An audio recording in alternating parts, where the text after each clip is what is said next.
Hi there guys, today we're going to be talking appraisals. You can find that information in chapter 10, or you could just listen to me for about 10 minutes to tell you everything you need to know about appraisals. We're going to be covering three things. We're going to be covering the trade-based appraisals, the behavioral appraisals, and we're also going to be covering something called the result-based appraisals. We're going to talk about the pros and the cons of each of them and what we can do to make it even better and what other companies are doing right now regarding the appraisal process. So follow me into this world of appraisals. So hold on to your seat. So the success of the organization really depends on the overall workforce. We look at appraisals to inform us of a few different things. Of things like the effectiveness of recruitment, the position, management, training, and the compensation. Other things that we look for is what people really think about these evaluations. So let me tell you what people think. A lot of times, 2/3 of people that get high marks on these appraisals are not even top performers. That's why 87% of managers don't really think they work. They're not essential to their function, and some companies even try to eliminate these appraisals or work out different types of appraisals. So you're probably thinking, what am I going to really learn from this video? So by the end of this course, you're going to be able to tell the difference between the three approaches to evaluating an employee, their strengths and their weaknesses. Some problems that we've encountered with the appraisal process is that people usually don't know where they stand after an appraisal. Sometimes they're given high marks or low marks and they just don't really understand why. Another problem is that as you rise through the network of your company, your position, a lot of people are afraid to tell you the real truth. They're afraid of your position and power. And so the last one is they avoid telling you negative things because they just don't want to deal with the confrontation. And so, oh my God, the whole TV just blew up. What am I going to do? Okay, I have an idea. Let's go to the theater. Forget this TV. This is like 1950s. Okay, now we're in the theater. Oh, there's more room here. So we're going to be talking about three of the appraisal systems. The first one is going to be the trait-based appraisal. The second one is the behavioral-based. And the third one is the result-based. And so take a seat and let's go for a spin on this new room. So the trait-based appraisal basically measures your traits. It's easy to use, it's efficient, but the cons, it's not kind of customizable. People tend to rush through it, and it's really not a good format. So let's see an example. You see here, we have attendance, good, and then we have behavior towards subordinates, also good, and so it has certain characteristics about you. Are you on the job regular? Does this maintain discipline well? Things like that. Is interested in their job, yes or no? It's very specific, and it's towards the trait based. Okay. The second one is a behavioral based system, and so this was normally found in schools. We try to evaluate teachers, and we try to evaluate their subject matter, their knowledge of curriculum, and their student evaluation techniques.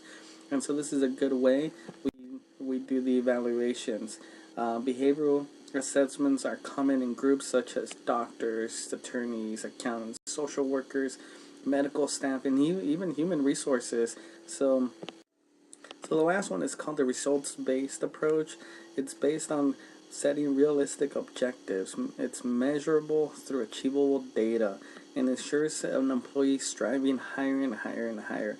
It's a future-oriented approach, although it's very time-consuming, and it creates this no matter what mentality within that employee. Okay, so within these evaluations, we have problems. And the main problem is us. As an evaluator, we create these problems. Sometimes they're unintentional, sometimes they're biased, sometimes it's just human nature. But sometimes we actually do it because we are intentionally doing it. So we'll go over a few of them, okay? The first one is called cognitive limitations. Problems arise usually because of a past goal they achieved or something negative in the past that overshadows everything else. So if you're an average employee, that one thing that you achieved during the last week might overshadow and influence your evaluation. Another one is if you're known as the person that's really late all the time, that is going to influence your evaluation, and sometimes it is very biased. So the next one is called the intentional manipulation, and this is very easy to understand. It's usually when the results are manipulated. It's discretionary. Sometimes people do it, and managers do it because they want to be friendly with other people, or sometimes they just want to do it so that that employee knows to be aware of what they're doing, and so that they can try to improve a little bit more. So the next one is called the organization influence. Is it really worth it though to give somebody a good mark or a bad mark? So a lot of managers actually say no, it's not worth the whole trouble that you get. If you give a person a bad mark, you put yourself out there for being accused of harassment or sexual harassment or being a bully.